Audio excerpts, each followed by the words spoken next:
अगर आपकी कुंडली में प्लैनेट जुपिटर और राहु एक साथ हैं किसी भी घर में किसी भी भाव में, तो वो कहलाता है गुरु चांडाल दोष। गुरु है अमृत, राहु है राक्षस।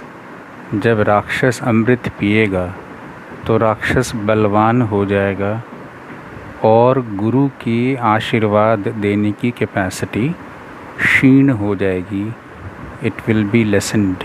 Basically the dragon is sucking the nectar and the blessing capacity of Jupiter is going to decline. तो ऐसे में क्या होगा? गुरु कारक हैं किन चीज़ों के?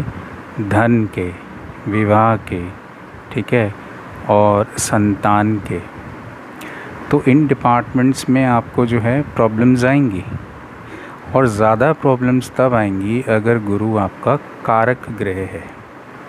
मान लीजिए आपका लगन मीन लगन है, धनु लगन है, कर्क लगन में भी गुरु जो है कारक है क्योंकि भाग्य का स्वामी है।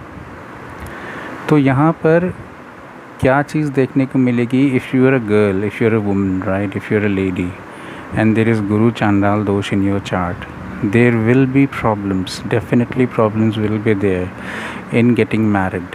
Even if somehow the marriage takes place, there will be continuous arguments, lack of peace, coordination, lack of stability in the relationship.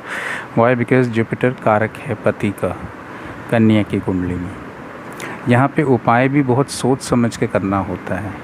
अगर कारक ग्रह है और उसकी महादशा है और वो अपनी ही राशि नक्षत्र में है तो हम पुखराज पहनाते हैं, we ask you to wear yellow sapphire. लेकिन यदि कारक नहीं है, ठीक है, और मान लीजिए अष्टम का स्वामी है, तो हम उसके जो संबंधित चीज़ें हैं जैसे कि केले, चने की दाल, उसका दान बताते हैं। कुछ केसेस में मंत्रों का जाप बताते हैं।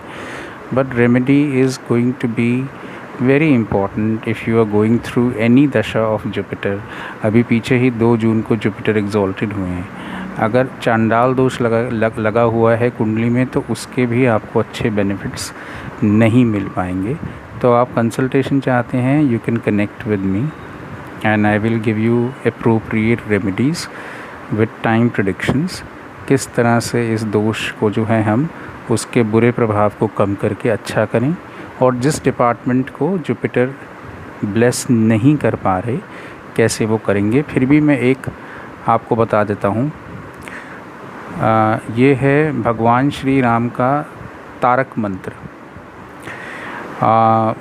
इसको कुछ इस प्रकार से हम बोलते हैं: श्री राम रामेति रामेति रमे रामे मनोरमे सहस्त्रनाम तत्तुल्यम राम नाम वराननी। तो इसका यदि जाप शुरू किया जाए गुरुवार सुबह, एक आप पीला आसन बिछा के नॉर्थ ईस्ट की तरफ मुख करके घी का दीपक जला के भगवान राम के दरबार के सामने यदि इसका आप जाप करते हैं तो ये मतलब एक ऐसा उपाय है जो कोई भी कर सकता है, चाहे गुरु आपका कारक है चाहे अकारक है, ठीक है, कोई भी स्थिति है, किसी भी नक्षत्र में है।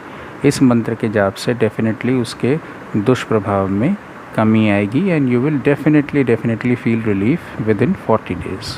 जय श्री राम।